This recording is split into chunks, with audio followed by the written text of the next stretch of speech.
Hello, class. So this is our chapter 4, chapter on histology, the study of tissues. We've started with the overview of anatomy and physiology, body regions, different directions, and now we are, then we moved into the body chemistry, the elements that different make up the body, carbon, nitrogen, oxygen, hydrogen, the chemical reactions, anabolic, catabolic, oxidation, reduction reaction. We moved on to the smallest unit of life, which is a cell, the structure of the cell, plasma membrane, cytoplasm, nucleus, different cell shapes, different cell functions, the different organelles of the cell.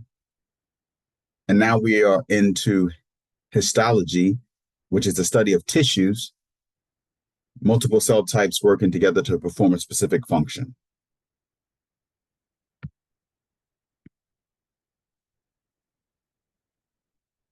So tissues, like I just said, are multiple cells working together for a specific function. Also included in the study of tissues is their extracellular matrix. So you have the different cells, but as well as you have the extracellular matrix, which together makes a tissue.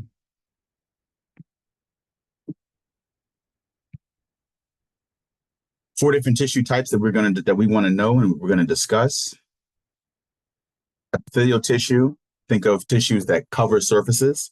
Connective tissues, think of tissues that literally connect, but also support, protect, do transportation. Muscle tissues can generate a force, and then nervous tissues can send signals. The extracellular matrix. So all tissues have some sort of extracellular matrix. So they have multiple cells plus an extracellular matrix, right? So the ECM, the extracellular matrix, they can be a liquid, thick gel, solid, surrounds the tissues, provides strength, helps hold those cells in place that make up the tissue, and also help for the survival of the cells in the tissue. Some parts of the extracellular matrix can be the glycosaminoglycans, negative charges of sugars, GAG, attract positively charged ions in the extracellular fluid. Ions create concentration gradient, draw water out of the cells, and blood vessels by osmosis can trap water. It's one of the substances. You have proteoglycans. Thousands of proteoglycans bind to very long GAG cells and can form these proteoglycan aggregates, can make the extracellular matrix firm, solid, resistance to compression. You have cell adhesion molecules, which also can be beneficial in the extracellular matrix. Different types of glycoproteins, they can adhere to cells to other cells to help bind cells together, but also adhere cells to their surroundings. Remember, these tissues don't exist in a vacuum, but they're connected to other parts of the body. These are some parts of the extracellular matrix and what it would potentially look like. You see the cell, you see the plasma membrane, you see the cytosol, but you see also the proteoglycans, the extracellular fluid, the ECF, the glycoproteins, collagen, reticular fibers. We may find all of those in the extracellular matrix. Marfan syndrome is a dysfunction or a defect in the genetic code for the extracellular matrix, which can result in different tissues not being held closely together and therefore causing them to separate. And as you see here in the aortic dissection at the bottom, this genetic defect in the extracellular matrix causes aortic rupture. So literally the layers of your aorta, which the blood flows through from the heart, separate, and therefore blood starts to leak out of the aorta. It doesn't get to the necessary body parts that it's supposed to get to, and therefore when blood is not getting there, that means oxygen and nutrients aren't getting to your body part, and that can definitely be fatal. Cell junctions. How are cells bound together in different tissues? That's very important,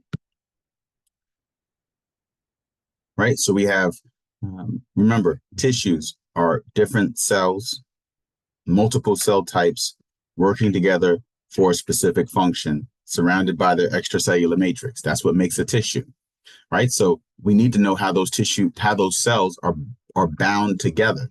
We know the extracellular matrix can help hold the whole tissue in place and provide structure for the tissue.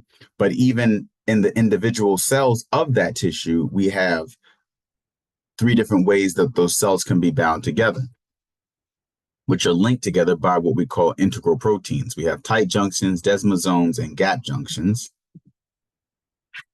Tight junctions. Now, these generally involve tightly holding the cell together. And think of the word tight junction. So you have integral proteins. The adjacent cells, plasma membranes are locked together, right? This is to prevent things from going between the cells, such as in blood vessels. You don't want the blood escaping in between the cells of the blood vessel. So blood is passing through the vessel. The cells of the blood vessel wall, you want those cells tightly bound together so that the blood goes through the blood vessel, but not through the blood vessel, right? Tight junctions. Desmosomes. These are a different type of cell-to-cell bonding, and what they allow for is hold the cells together. And there you see this in areas where there's high mechanical stress. You have the intermediate filaments of the cytoskeleton, which help reinforce the structure. And this is found in the epithelial of the skin. So the skin surface, the epithelium of the skin, their skin is bound together with desmosomes. It does allow for some things to pass through, and we're well aware of this in science because you can place some things on your skin. Some medications, if you put them on your skin, they can go through your skin. Unfortunately, some things that we don't want to go through our skin can also go through our skin, such as fentanyl. We don't want that. But we also have what we call gap junctions. And this is when we have basically like small holes connecting 2 cells and like pores connecting 2 cells and like a passageway in between cells. So this gap junction is meant to have things pass from one cell to the other cell. Gap junction. And that's your different types of cell junctions. Now we'll go into the epithelial tissue. So like we said, we have 4 tissue types. We have epithelial, muscular,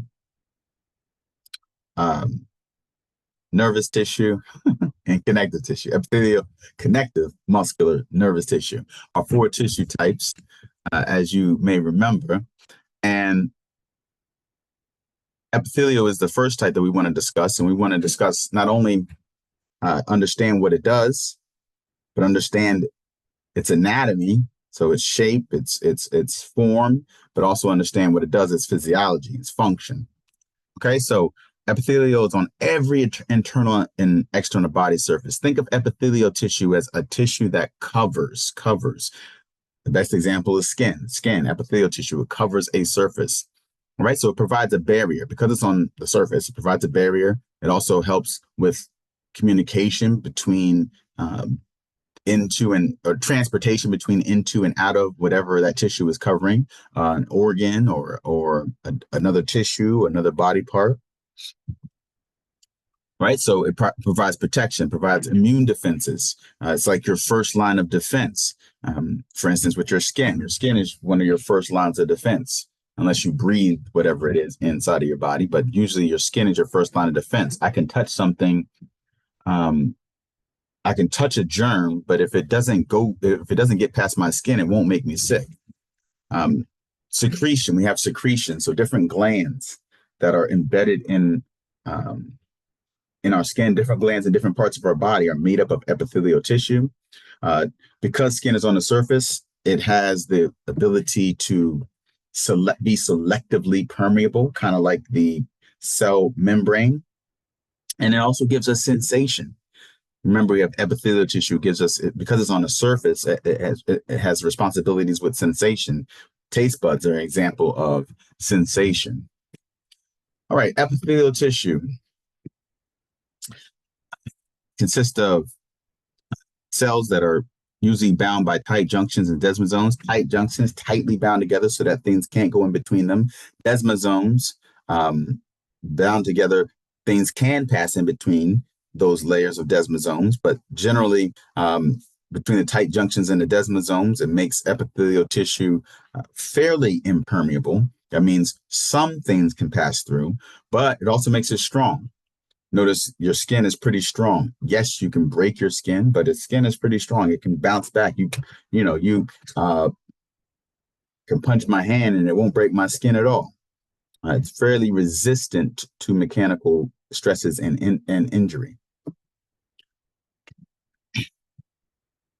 Epithelial tissue is avascular. That means it doesn't have its own blood supply, right? So that means it has to be near something that does have blood supply so that it can receive the nutrients and the necessary items from the blood. Remember, every part of your body needs oxygen. Every part of your body that's alive needs oxygen. That blood supplies oxygen to different parts of the body. So if it doesn't have its own blood supply, it needs to be near something that does, so that some oxygen can diffuse. Remember from chapter 2, can diffuse into that epithelial tissue, right? So epithelial tissue is usually connected to connective tissue, usually, not in all cases, but usually. The extracellular matrix is found beneath the epithelial tissue or deep to the epithelial tissue, which is a thin basement membrane. In that extracellular matrix, we have basal lamina, consists of collagen fibers and a ground substance. We also have reticular lamina, which has reticular fibers and a ground substance, and these sort of glue the epithelial tissue to the underlying connective tissue. And the connective tissue that is underlying the epithelial tissue is vascular, has its own blood supply. Therefore, the nutrients that it receives can diffuse, can work its way to the epithelial tissue. How do we classify epithelial tissue? We classify it primarily, we classify it by the layers of epithelial tissue, combine the number of layers combined with the shape, right? So the first thing is the number of layers. If it's one layer, simple. If it's multiple layers, it's stratified. Say it with me. One layer, simple. Multiple layers, stratified. Easy to remember. The different shapes: squamous, flat, cuboidal, cube-shaped, columnar, column-shaped. And so that's how we classify epithelial tissue, primarily by its shape. Notice we're not really classifying it by its function so far. It's primarily by its shape, its anatomy. Notice that. Okay, so what do different shapes and different layers of epithelial tissue do? Or where will we find them? Well, let's look and see. Right, so simple epithelium, one cell layer thick. So one cell layer thick is extremely thin. It's adapted for transportation between surfaces. If you're only one cell layer thick, it's easy to get through. Okay? So let's go into some simple epithelium. Simple squamous. That means one layer and flat. Right? Very thin layer of cells.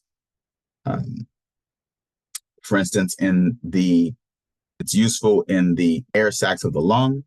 Remember, the lungs, you breathe in. That oxygen needs to diffuse from your lungs into your bloodstream.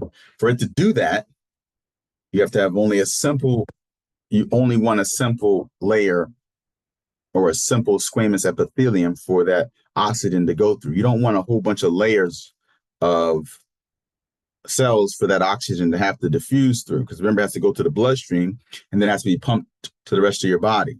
So we want that to happen quickly. So a very thin layer for it to go through. Simple cuboidal, we find that. That means a single layer cuboidal shape.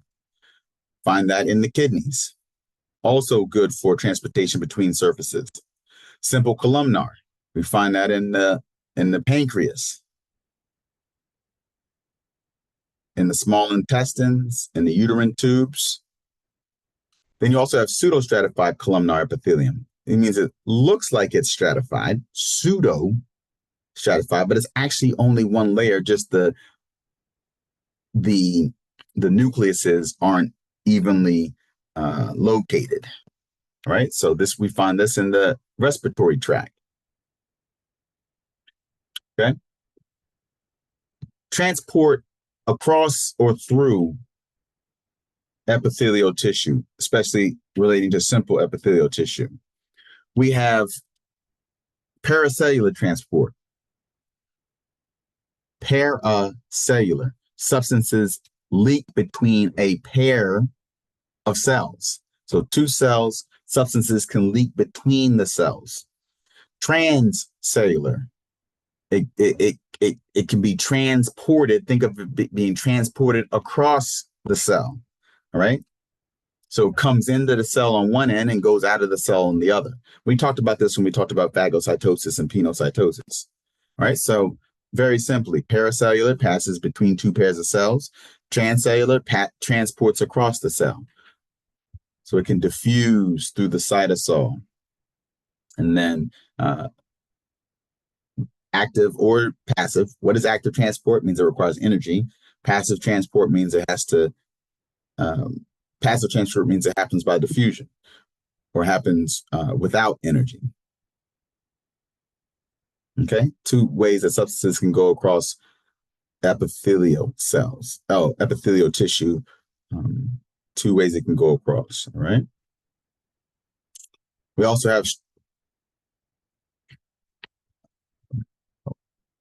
have stratified epithelium. So we have one layer, simple, multiple layer, stratified. Stratified epithelial cells. And these are found where you need more protection, not necessarily designed so that things go across their surfaces or in between them, but they're more so designed when you need more protection, a higher degree of mechanical stress, which makes sense, more layers, more protection.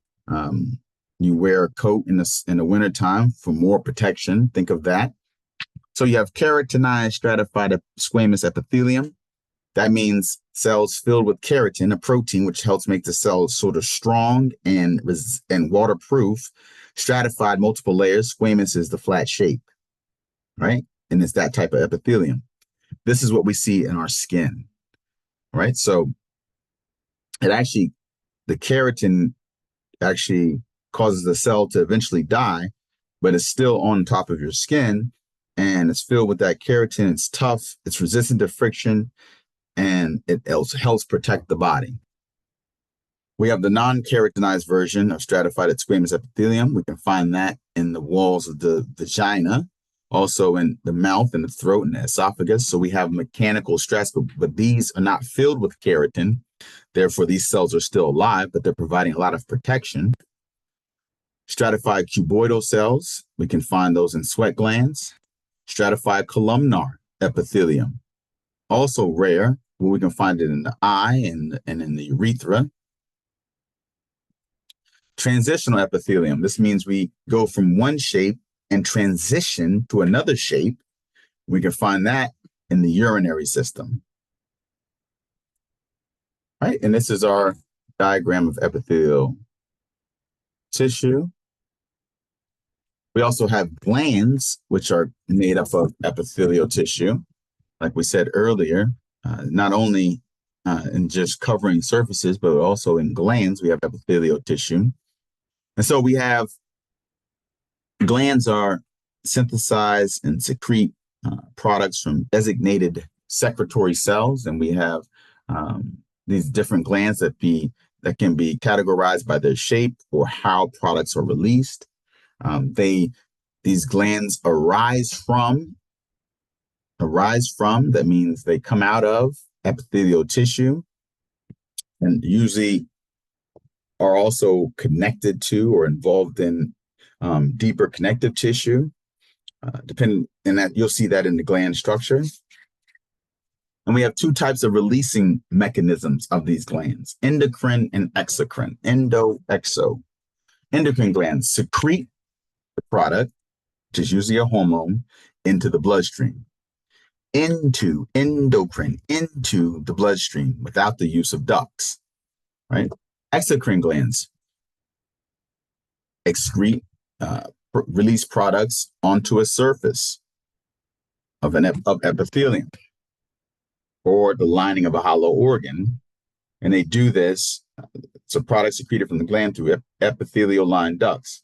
So not into the bloodstream, right? But onto a surface or onto the lining of a hollow organ, okay? Endo into the bloodstream, exo onto a surface. So outside of the gland, but onto a surface. Endo through a duct into the bloodstream, okay? Differences. Goblet cells, most common unicellular, that's one cell, unicellular, exocrine gland. That means it secretes onto a surface, into a certain organ cavity or something. This works in the digestive and respiratory tract, secretes mucus, right? Everybody knows mucus. If you smoke, you definitely know mucus. Coughing, you generally are coughing up mucus, and that is being moved or not moved through your throat by different cilia in your airways, produced by an exocrine gland. Most exocrine glands are multicellular, not unicellular like those goblet cells, but multicellular. And so they're classified based on their duct structure. Simple glands, ducts don't branch. Compound glands, ducts do branch. And this just shows you the different shapes. You'll see the different shapes of these ducts, and you can tell the difference. All right, so different types of ducts of exocrine glands, exocrine glands.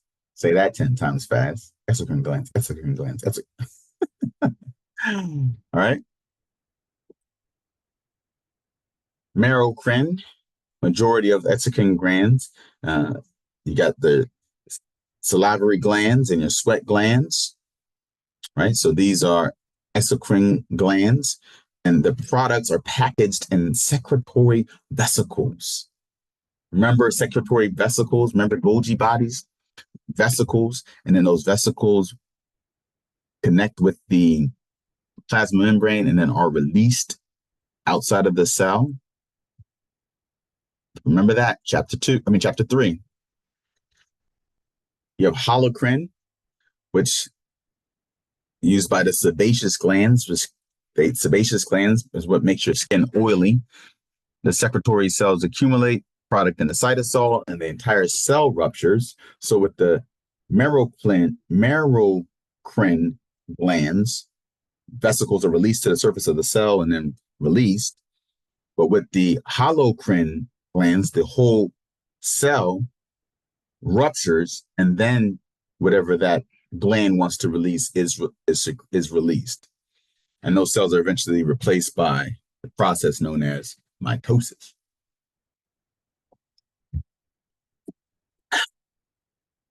You also have apocrine. Portions of the cytoplasm are pinched off with the product being secreted. We see this in mammary glands. Oops. And now we move to connective tissue, 4.3. Right, so there's a lot of types of connective tissue. But we divide them into two basic groups, connective tissue proper and specialized connective tissue. The function of connective tissue. The function of connective tissue, connecting and binding, just like the name connective tissue says. Support, think of bone, think of cartilage, supporting the body. Protection, bone protects us as well. Fat also protects us. Transport, blood is a connective tissue. Now I said this, but I'll say it. I've said this in class, but I'll say it again. But epithelial tissue covers. Muscle tissue can create a force. nervous tissue sends or receives signals. Everything else is connective tissue. It's a good way to remember it. All right. Connective tissue consists of cells. Remember, multiple cell types make up a tissue, and its extracellular matrix. Connective tissue proper, widely distributed in the body, connects tissues and organs to one another. Epithelial tissue is connected to the rest of your body by connective tissue. Also in the components of some internal architecture of some organs. Right. Cells of connective tissue. Resident cells, permanently inhabit tissue. Migrant cells migrate to areas of body depending on situations. So we have fibroblasts, adipocytes, mast cells, phagocytes, other immune system cells. Fibroblast, most common resident cell, right? So it's part of the connective tissue. Mature cells makes protein fibers, makes the ground substance, which is components of the extracellular matrix, continually produce collagen proteins. Adipocytes, those are fat cells, all right? They have a lipid inclusion in their cytoplasm. Mast cells, these are immune cells. These are large resident cell. The immune system cells filled with a systolic inclusion, granules of inflammatory mediators called histamine. Those of you who have allergies know a lot about histamine. The mast cells release mediators. They degranulate when stimulated, causing inflammation, what we know of as inflammation. That's an active immune response. We have phagocytes, another connective tissue cell. This is immune system cells. They can ingest foreign substances. Remember phagocytosis? So these phagocytes can ingest foreign substances, ingest damaged cells. There's phagocytes that are resident cells, so always existing in a connective tissue, but there's also phagocytes that are migrant cells. They come when needed, such as neutrophils, which come during an immune response. All right, there's 4 basic types of connective tissue: loose, dense, reticular, and adipose. When you see adipose, just think of fat, right? Loose connective tissue. Mostly ground substance, contains all 3 types of protein fibers, fibroblasts, adipocytes, fat cells suspended in the ground substance. You see this beneath the epithelium of the skin, within the walls of hollow organs, loose connective tissue. All right. Houses some immune cells as well. So really quickly, something gets through your skin, gets through the top layer of your skin, the keratinized stratified squamous epithelium, the top layers that are built to resist things. But if something got through, once it gets to the connective tissue, the loose connective tissue beneath your epithelial tissue on your skin, now it has to deal with an immune response, because there are immune cells just beneath the surface of your skin. So even if it gets through your skin, now it has an immune response. So you have different immune cells that can help fight off whatever has just gotten through your skin. Body is amazing. We have dense connective tissue, which has different types. There's dense regular, and there's dense irregular, right? Dense irregular means that the collagen fibers are disorganized. The collagen bundles are disorganized, but this dense irregular connective tissue is good with resisting tension and different planes of movement, so being stretched in different directions. And we see this in the dermis, which is below the epidermis, dermis, the deeper layer of your skin. Wait. We have dense regular connective tissue, means the collagen bundles are parallel. We see this in tendons and ligaments. So this is good when something's being pulled in one direction. All right, hold on. Dense irregular, look at the picture here. Dense regular, see how it looks much more organized. Disorganized, organized. Disorganized, organized. Got it? All right. So we see this in tendons and ligaments. Dense, regular. Right? We have dense, regular, elastic connective tissue. Parallel fibers as well, randomly oriented, in walls of organs, blood vessels, and certain ligaments.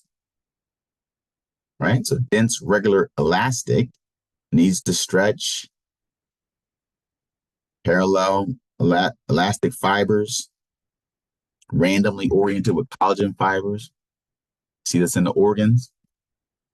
Right? So this here, some of your connective tissue proper and where you'd find it in the body. Move my face out of the way. Be nice to you guys.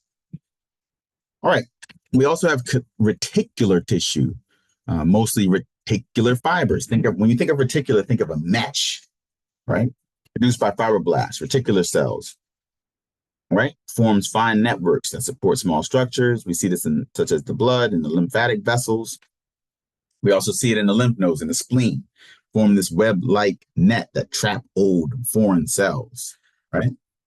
That's your reticular tissue. And that's an example in a lymph node, which is part of your immune response. Your body has a lot of different parts of it that can work to help against immunity. Adipose tissue. Remember, adipose fat tissue is a connective tissue.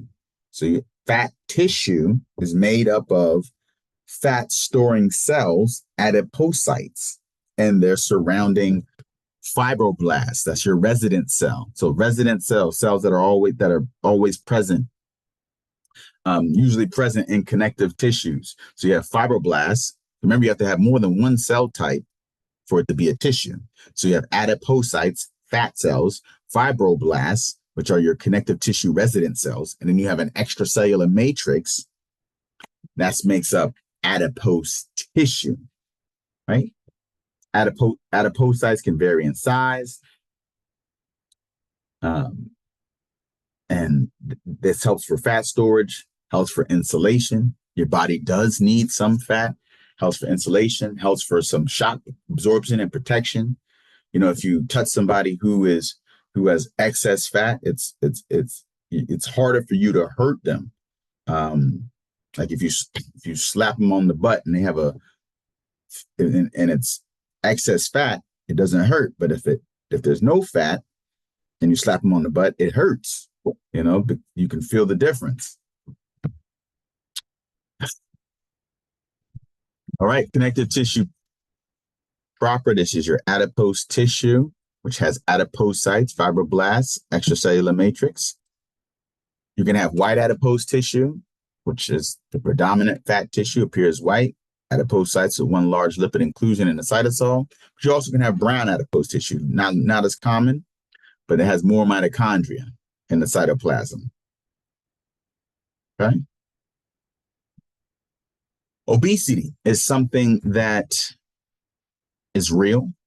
It's something that exists in our society. It's also something that is preventable. Excess adipose tissue, which means you have excess adipocytes. Now, you don't have too many fibroblasts, or you don't have too much extracellular matrix. You have too many adipocytes.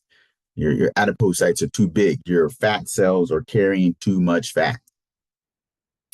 All right. And so the problem can be mitigated by eating better and exercising. You need help with that, come see your personal trainer, Professor Fisher.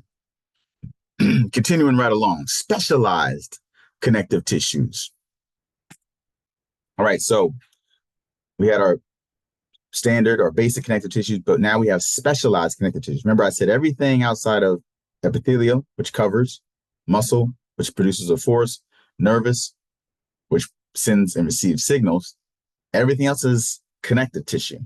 So things like cartilage, which cushions joints, things like bone, which gives us structure, osseous tissue, things like blood, which is a fluid, but multiple cell types, white blood cells, red blood cells, multiple cell types working together for a specific function.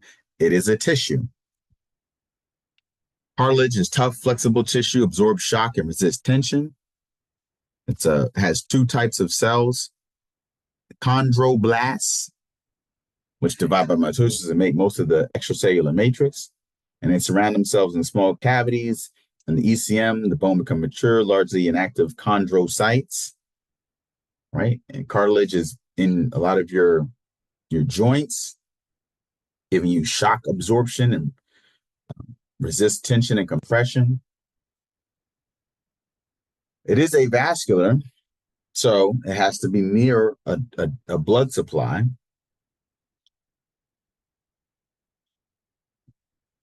So the blood from a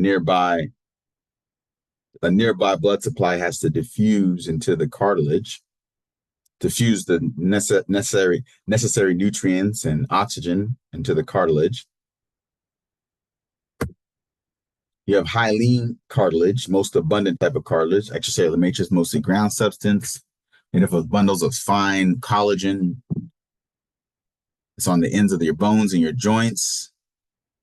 This is the cartilage that kind of protects your joints, your bones, kind of wears thin as you get older. Hyaline cartilage. You have fibrocartilage, filled with bundles of collagen fibers. A little bit of extracellular matrix, has great tensile strength with some degree of elasticity. You also find this between the bones of fibrous joints and some of your articular discs. Fibrocartilage, see that in the spine. Elastic cartilage allows tissue to vibrate. It's in the external ear and the larynx. Mostly elastic fibers in the extracellular matrix.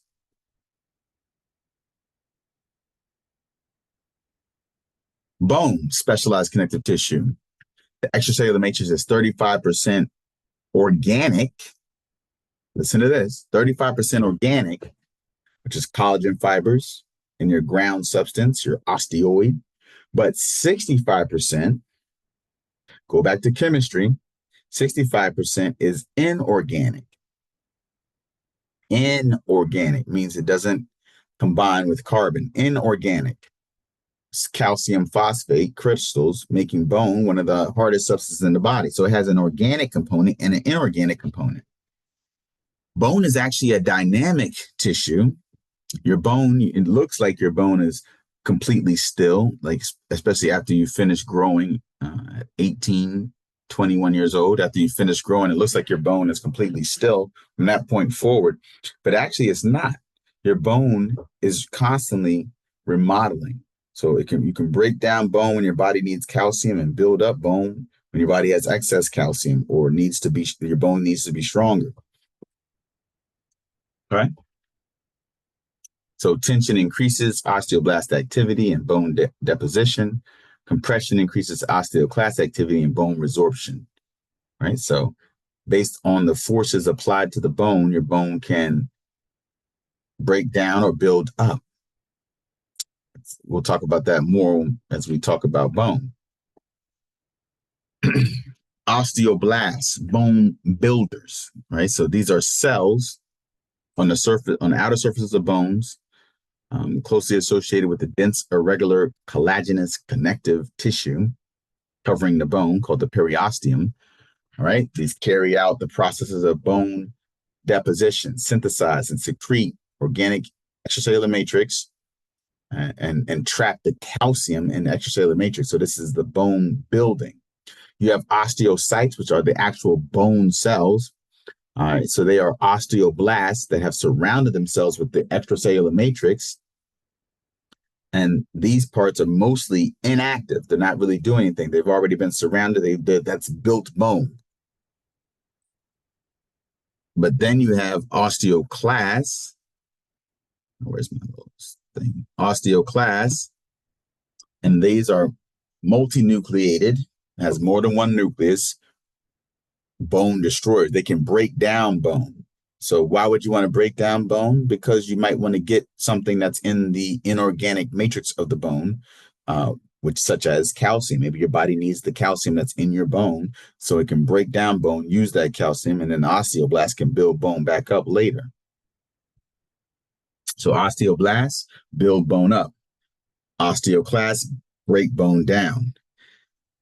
When bone has been built, you have the bone cell is the osteocyte, which is an osteoblast that's been surrounded by extracellular matrix in the lacunae. And so that's your bone cell. So that's bone that's been built. So it's not building or breaking down bone. Those are bone cells that have been built.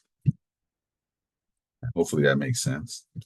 All right, so this is your osteoblasts, osteocytes, bone extracellular matrix, calcified extracellular matrix, osteoclast, breaking down bone.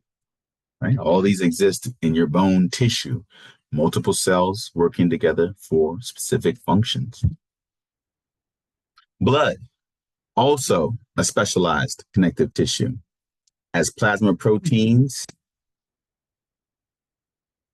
has erythrocytes, blood cells, red blood cells, which bind and transport oxygen. That's the main function of blood, but also has leukocytes, white blood cells, which function in our immune response.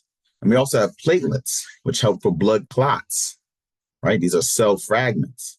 And we have these plasma proteins, right? Our extracellular matrix in blood is a fluid.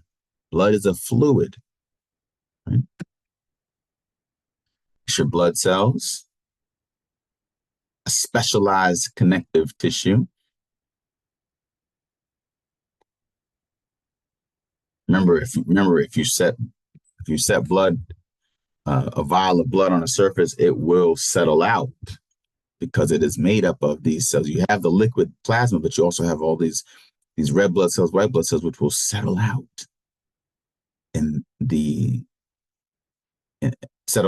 if you let the blood sit. That's why if you ever go to give blood, well, not every time, but normally when you go to give blood, now they have machines that will, while you're giving the blood, will shake the blood up and down.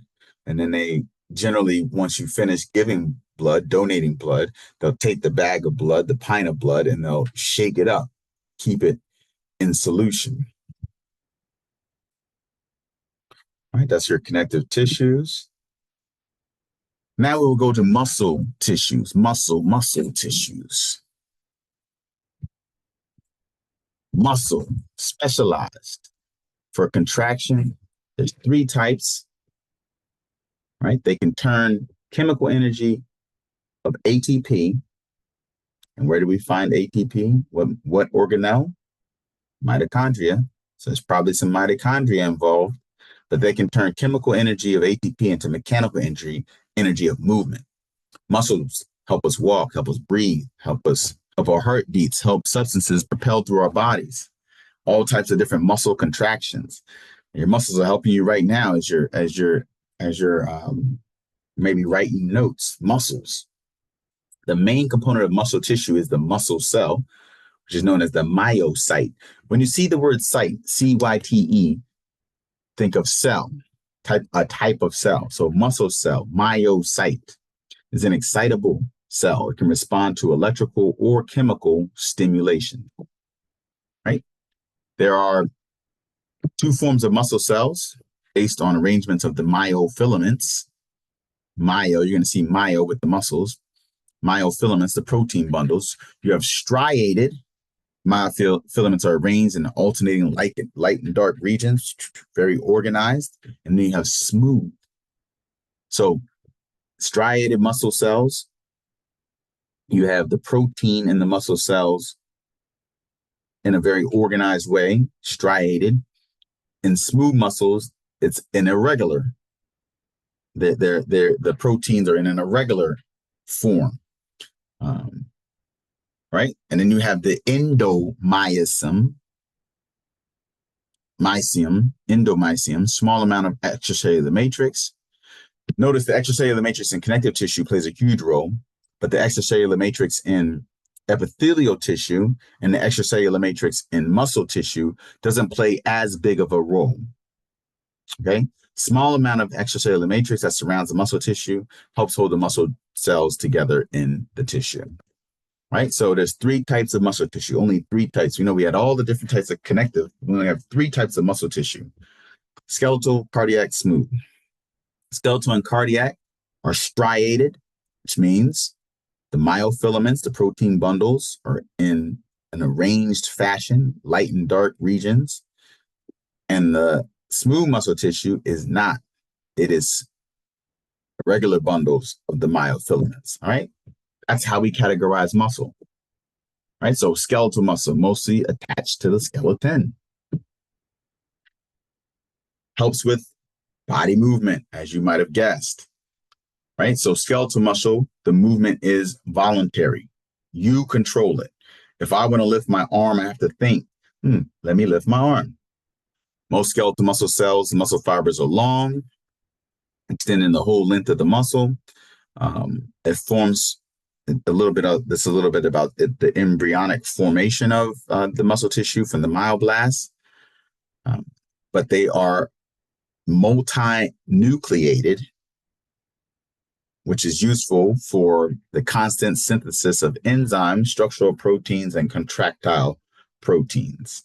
Right, but remember, most of the muscle fibers are long, and the control is voluntary, conscious control. You need to remember that. That's what skeletal muscle looks like. So you see the endomysium, very little extracellular matrix, that's the endomysium. You see the long skeletal muscle fibers. You see the multinucleated, and you see the striations of the protein. We also have cardiac muscle tissue, also striated, but it's only in the heart. So skeletal muscle connected to the skeleton. Cardiac muscle in the heart. All right, striated, but this is involuntary. You don't think for your heart to beat. So it's an involuntary muscle tissue. Cells are short and branched, only have one nucleus. The different cells are separated by what we call intercalated discs, which is not found in the skeletal muscle. But remember, your heart has to beat together. So the different muscle cells contains these intercalated discs, which have gap junctions, and modified tight junctions, which allows the heart cells, the cardiac muscle cells, to communicate with each other. These gap junctions, remember, gap junctions are like pores that connect the different cytoplasms of different cells. These are your heart, your striated heart muscle cells with the intercalated discs, which connect one to the other.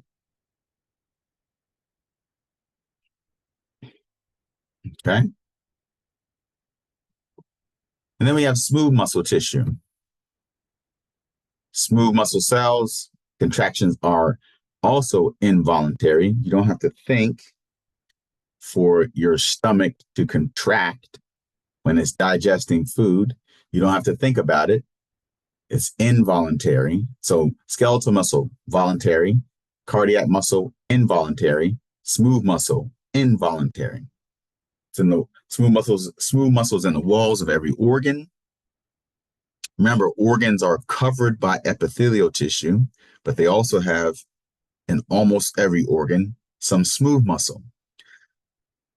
2 different tissue types that are working together, or multiple tissue types that are working together for a specific function, that's what makes an organ.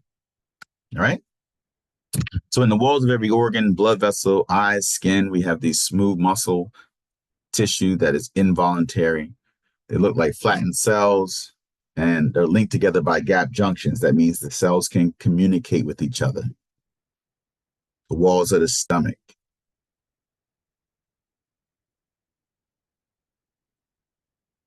All right. And lastly, we have nervous tissue. Nervous tissue makes up the majority of the brain, spinal cord, and the nerves. You have neurons, which are capable of sending and receiving messages. You have neuroglial cells, which perform various functions and support the neurons. The extracellular matrix is unique. You have a ground substance with some unique proteoglycans and very few protein fibers. What is a neuron? A neuron is an excitable cell. So similar to muscle cells, have to be excited to sort of contract. Neurons are excited to send a signal. Right? Once they're mature, they no longer divide, but they have three major components: the cell body, or the soma cell body, you'll hear it called. That's where you have the nucleus and the organelles. You have an axon, which extends from one end of the cell body. It's responsible for moving the nerve impulse from the cell body to the target cell. So it sends the signal. But you also have dendrites, which are extensions protruding from the cell body, which receive the signal. Right, so this is a nerve cell. Neuroglial cells support. Axon sends the signal. Cell body, that's where you have the organelles and the nucleus. Nucleolus, nucleus, extracellular matrix supports the nervous tissue. And you have the dendrites, which receive the signal.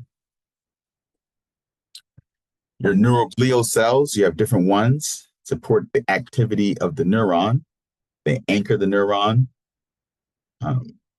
help with the extracellular fluid. They can help speed up the rate of the nerve impulse transmission, the ability of that nerve to send the signal. And you also have the circulating fluid surrounding the brain and the spinal cord, the cerebrospinal fluid. And the neuroglial cells are able to divide by mitosis. Remember, neurons are not, but neuroglial cells are. And lastly, well, not lastly, I said lastly on the nervous tissue, didn't I?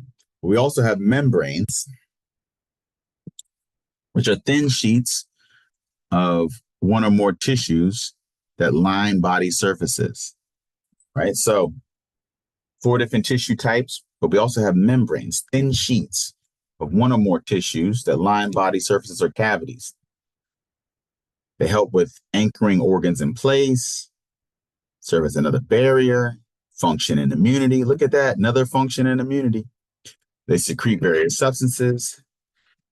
We have true membranes, serous and synovial membranes, and we also have membrane-like structures, mucous and cutaneous membranes. Serous membranes line your pericardial, perionatal, or pleural body cavities.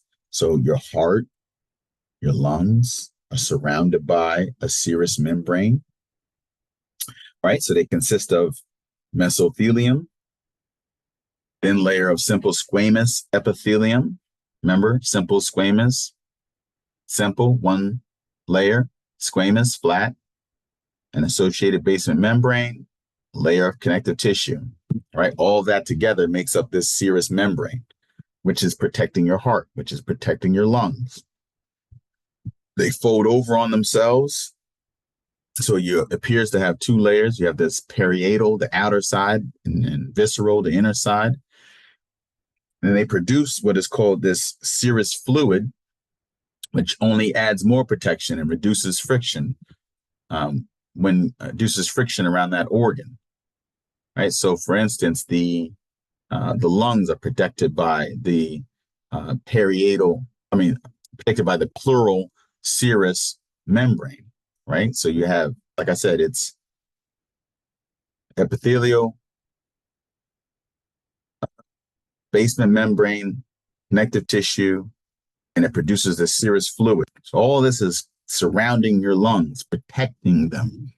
Obviously, we want to protect our lungs. Same thing around the heart. Obviously, we want to protect the heart. So even if you got past the skin, the epidermis, the dermis, and got into the body, you still have these membranes that help protect the heart and the lungs. but also that they can, when you have things like surgery, this is one of the reasons surgery is so major, and they have to guard for infection when you have surgeries, because all of these, if you're having open heart surgery, you're cutting through your skin, which is protecting you.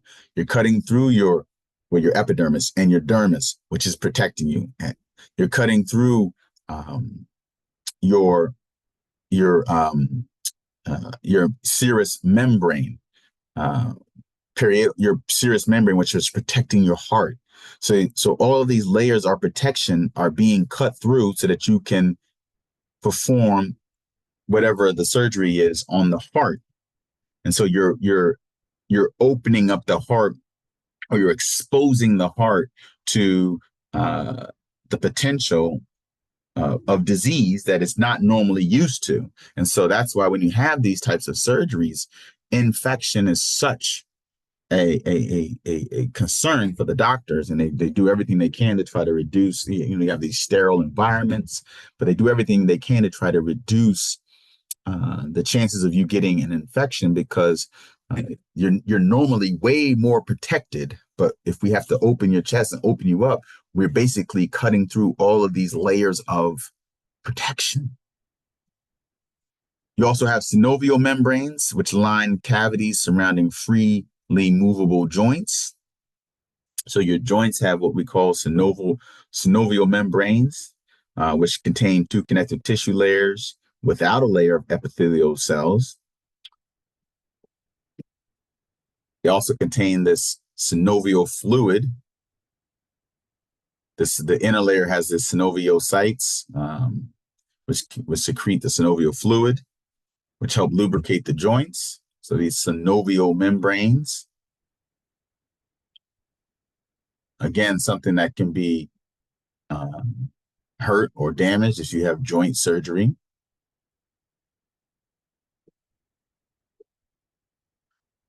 But you also have membrane-like structures, mucous membranes, um, line all passages, opening to the outside of the body, your respiratory passages, your mouth, your nasal cavity, digestive tract, right? Mucous membranes, they're membrane-like structures that contain a layer of epithelium and a basement membrane, which is made up of connective tissue, and occasionally a thin layer of smooth muscle. Right? They also contain glands with goblet cells. Remember, goblet cells, unicellular exocrine cells, which produce and secrete mucus and serve several functions of protection. Right? Membrane-like surfaces. Right? This is in your airways. You have this membrane-like structure. Right here, you see the epithelial cells, your basement membrane, your goblet cell, unicellular goblet cell that can secrete the mucus that goes on top of this tract. It's exocrine, secretes it on top of the surface. Cutaneous membrane refers to the skin, which is the largest organ in the body, which is actually the next chapter. Outer layer is keratinized, stratified squamous epithelium. I feel like I've seen that before. Tough, continuous protective surface protects structures deep to it. You also have the dermis, which is the loose connective tissue beneath the epidermis. Remember, the loose, disorganized, not dense, but loose connective tissue. The fibroblasts are disorganized, loose connective tissue, dense beneath the epidermis. Plus, deep to that is a dense, irregular connective tissue. So this all makes up the dermis. And this is where the blood vessels are that supply the nutrients for the epidermis. That's your cutaneous membrane, another name for your skin. It lines your body. And we're going to study that in the next chapter. How does tissue get repaired? Good question. Wound healing Dead, damaged cells are removed, replaced with new cells, right? We fill the gaps. Your body has this process known as homeostasis, means that your body wants to get back to normal, back to what it's used to. Some tissues are capable of regeneration. The dead or damaged cells are replaced with the same cell types. Some are not, unfortunately. So regeneration, you see this in the stratified squamous epithelium, stratified, multiple layers, squamous, flat epithelium. You can see this in the deeper layers of your skin. We regenerate and replace the new cells with epithelial cells. Other tissues are not capable of regeneration. And in that case, fibroblasts can fill the gaps left by injury. You have scar tissue. So this is in cardiac muscle tissue, right? That cardiac muscle, the muscle in your heart, stratified involuntary muscle in your heart, if it's injured, the cells are replaced with collagen fibers and fibroblasts. That means it's not replaced with muscle tissue. That means it's not going to perform the same way. That could be a problem. Other factors affecting tissue repair or nutrition. To repair something, you need to have the right nutrients, the right materials to be able to repair it. Your blood supply, is it vascular or avascular? And that's the end. Thank you very much. Professor Fisher, signing off, chapter 4. If you have any questions, let me know.